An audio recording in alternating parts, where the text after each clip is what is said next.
বৈঠকে জামায়াতের প্রতিনিধি দল। নতুন সরকারের সঙ্গে কাজ করার অপেক্ষায় চীন, এমনটাই মন্তব্য করেছেন মির্জা ফখরুল। জাতির কাছে ক্ষমা চাইলেন জামায়াতের আমির। গাজায় বিস্ফোরণে উড়ে গেল ইসরায়েলের সাজোয়া যান, 7 সেনা নিহত। এতক্ষণ শুনছিলেন সংবাদ শিরোনাম, এবারে বিস্তারিত। প্রধান নির্বাচন কমিশনার এএমএম নাসির উদ্দিনের সঙ্গে বৈঠকে বসেছে জামায়াতের 3 সদস্যের প্রতিনিধি দল। বুধবার বেলা 11:15টার দিকে সিইসির কক্ষে প্রবেশ করেন প্রতিনিধি দলের সদস্যরা।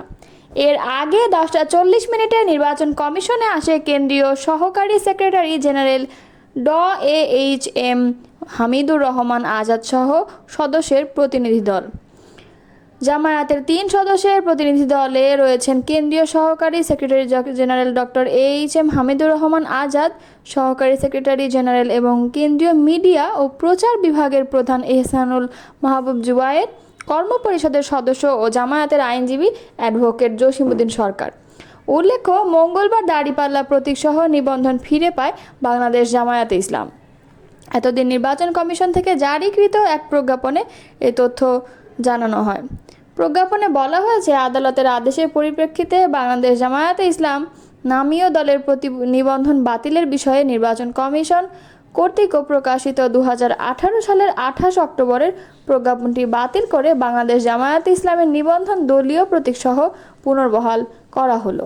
বাংলাদেশে নতুন সরকারের সঙ্গে কাজ করতে চীন অপেক্ষায় রয়েছে বলে মন্তব্য করেছেন বিএনপির মহাসচিব মির্জা ফখরুল ইসলাম আলমগীর।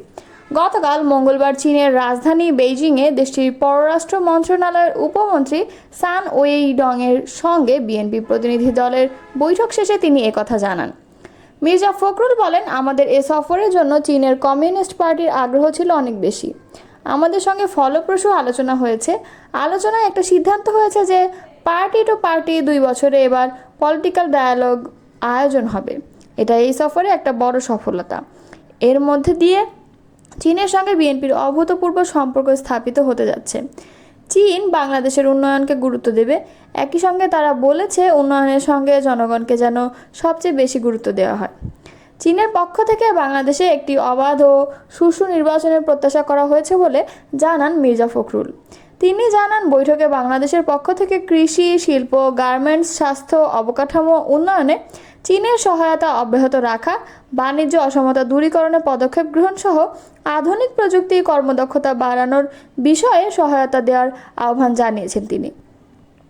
বৈঠকে আরও উপস্থিত ছিলেন বিএনপি স্থায়ী কমিটির সদস্য মির্জা আব্বাস, গয়েশ্বর চন্দ্র রায়, সেলিম রহমান, চেয়ারপারসনের উপদেষ্টা জহিরুদ্দিন স্বপন, ইসমাইল জবিউল্লাহ, মিডিয়া সেলের আহ্বায়ক ডাক্তার মওদুদ হোসেন, আলমগীর পাভেল এবং চেয়ারপারসনের একান্ত সচিব বিএম আব্দুল সাত্তার।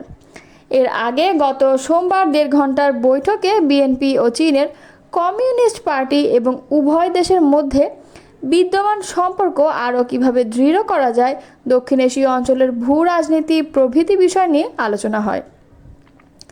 চীন সফররত বিএনপি প্রতিনিধি দলের একজন সদস্য জানান, বৈঠকে চীনের ন্যাশনাল পিপলস কংগ্রেসের স্ট্যান্ডিং কমিটির ভাইস চেয়ারম্যান, বিএনপির ভারপ্রাপ্ত চেয়ারম্যান তারেক রহমানকে দেশটি সফরে আনুষ্ঠানিক আমন্ত্রণ জানিয়েছেন। বিএনপি প্রতিনিধি দলের 28 জুন দেশে ফেরার কথা রয়েছে। বাংলাদেশ জামায়াতে ইসলামের আমির ডাক্তার শফিকুর রহমান বলেছেন, শুধু 71 নয়, 1947 সাল থেকে শুরু করে আজ পর্যন্ত আমাদের দ্বারা যত মানুষ কষ্ট পেয়েছেন, কেউ যদি ক্ষতিগ্রস্ত হয়ে থাকেন, সেই সকল মানুষের কাছে আমি নিঃশর্তভাবে ক্ষমা চেয়েছি। সম্প্রতি একটি টকশো অনুষ্ঠানে তিনি এই কথা বলেন। অনুষ্ঠানে তাকে প্রশ্ন করা হয়, যুদ্ধ অপরাধের মামলায় জামায়াত নেতা এটিএম আজহারুল ইসলাম খালাস পাওয়ার পর আপনি একটি সংবাদ সম্মেলনে বলেছেন, জামায়াত ইসলাম বা তার কোনো নেতাকর্মীর মাধ্যমে কেউ ক্ষতিগ্রস্ত হয়ে থাকলে তার কাছে নিঃশর্ত ক্ষমা চাই। এই ক্ষমা প্রার্থনায় কি মুক্তিযুদ্ধের সময়টাও আছে কিনা সেটা সেদিন আপনি স্পষ্ট করেননি। আজকে এটা স্পষ্ট করবেন কি? অনেকেই প্রশ্ন করছেন যে জামায়াতের আমির ক্ষমা কিসের জন্য চাইলেন। জবাবে জামায়াতের আমির বলেন, শুধু 71 নয়, 1947 সাল থেকে শুরু করে আজ পর্যন্ত আমাদের দ্বারা যত মানুষ কষ্ট পেয়েছেন, কেউ যদি ক্ষতিগ্রস্ত হয়ে থাকেন, সেই সকল মানুষের কাছে আমি বিনা শর্তে ক্ষমা চেয়েছি। ডক্টর শফিকুর রহমান বলেন, ব্যক্তি হিসাবে মানুষ যেমন ভুল করতে পারে, মানুষের সমষ্টি একটি দলেরও ভুল সিদ্ধান্ত থাকতে পারে। কোনটা ভুল কোনটা সঠিক সেটা ইতিহাস নির্ধারণ করবে। আজকে যেটাকে ভুল বলে মনে হচ্ছে, কাল সেটা হয়তো বড় সঠিক হিসেবে প্রমাণিত হবে। তিনি বলেন, আমরা আদর্শবাদী একটি দল, আমরা বিশ্বাস করি আমরা মানুষের ভুলের ঊর্ধ্বে নই। আমাদের দ্বারা, আমাদের সহকর্মীদের দ্বারা মানুষ বিভিন্ন ক্ষেত্রে কষ্ট পেতে পারে, ক্ষতিগ্রস্ত হতে পারে। আমি সব কিছুর জন্য কোনো শর্ত আরোপ না করেই মাপ চেয়েছি। মাপ চাওয়ার আগে কোনো পরাজয় নেই, লজ্জা নেই। তিনি বললেন, আমার মানবিক মূল্যবোধ এবং দায়িত্বের জায়গা থেকে আমি মাফ চেয়েছি। ইসরায়েলের সামরিক বাহিনী জানিয়েছে, গাজা উপত্যকার খান ইউনিসে এক বিস্ফোরণের ঘটনায় কমব্যাট ইঞ্জিনিয়ারিং কোরের 7 সেনা নিহত হয়েছে। আজ বুধবার এক বিবৃতিতে আইডিএফ নিহতদের মধ্যে 6 জনের নাম প্রকাশ করেছে। ইসরায়েলি সংবাদ মাধ্যম জেরুজালেম পোস্টের প্রতিবেদন থেকে এ তথ্য জানা গেছে।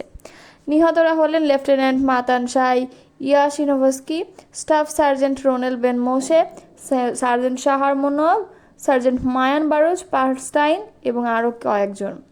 গতকাল মঙ্গলবার গাজার স্থানীয় সময় সন্ধ্যা 6:30 দিকে এই বিস্ফোরণের ঘটনা ঘটে। সে সময় একটি রিপোর্ট আসে যেখানে বলা হয় 605তম ব্যাটালিয়ন সৈন্যদের বহনকারী একটি পিউমা সজোয়া যান বিস্ফোরণের শিকার হয়েছে। প্রাথমিক তদন্তে জানা গেছে, এক হামলাকারী ওই সজোয়া যানে বিস্ফোরক স্থাপন করতে সক্ষম হয়। বিস্ফোরণের পর আগুন নিয়ন্ত্রণে আনতে ফায়ার সার্ভিস ও সেনাবাহিনী যৌথভাবে কাজ করে। একটি D9 বুলডোজার এর মাধ্যমে যানটি বালু দিয়ে ঢেকে সেটিকে গাজা থেকে ইসরায়েলে ফিরিয়ে আনা হয়। এর আগে একই দিন বিকাল 4:25 খান ইউনিসে আইডিএফের সেনাদের সঙ্গে হামাসের বন্দুকযুদ্ধ হয় বলে আইডিএফ জানায়। সেই সংঘর্ষে 605তম ব্যাটালিয়নের একটি ইউনিট, যা 51তম ব্যাটালিয়নের কমব্যাট টিমের অংশ ছিল, তারা হামাসের অ্যান্টি ট্যাঙ্ক হামলার শিকার হয়। এতে 2 জন সেনা আহত হয়। এর মধ্যে একজনের অবস্থা গুরুতর, অন্যজনের অবস্থা সামান্য আশঙ্কাজনক। অস্ট্রেলিয়ার জাতীয় সম্প্রচার মাধ্যম এবিসির বিরুদ্ধে আদালতে জিতলেন সাংবাদিক অ্যান্টনেট লাটফ। 2023 সালে সামাজিক মাধ্যমে গাজা যুদ্ধ নিয়ে একটি পোস্ট শেয়ার করার জোরে চাকরিচ্যুত করা হয়েছিল তাকে। বিবিসির প্রতিবেদন অনুযায়ী এবিসির অস্থায়ী রেডিও উপস্থাপক হিসেবে কর্মরত ছিলেন তিনি। ওই পদে কর্মরত অবস্থায় 2023 সালের ডিসেম্বরে মানবাধিকার সংস্থা হিউম্যান রাইটস ওয়াচের একটি পোস্ট সামাজিক মাধ্যমে শেয়ার করেন লাটফ। এরপরই সম্পাদকীয় নীতিমালা লঙ্ঘনের অভিযোগ এনে লাটফকে চাকরিচ্যুত করে এবিসি। লাটফের অভিযোগ ছিল রাজনৈতিক মতাদর্শ, জাতিগত পরিচয় আর ইসরায়েলপন্থী লবির চাপে চাকরিচ্যুত করা হয়। উল্লেখ্য, লাটফ লেবনিজ বংশোদ্ভূত নারী। রাজনৈতিক মতাদর্শ ও ইসরায়েলপন্থী চাপের কারণে তাকে চাকরিচ্যুত করা হয়েছে বলে রায় দিয়েছেন আদালতের বিচারক ড্যারিল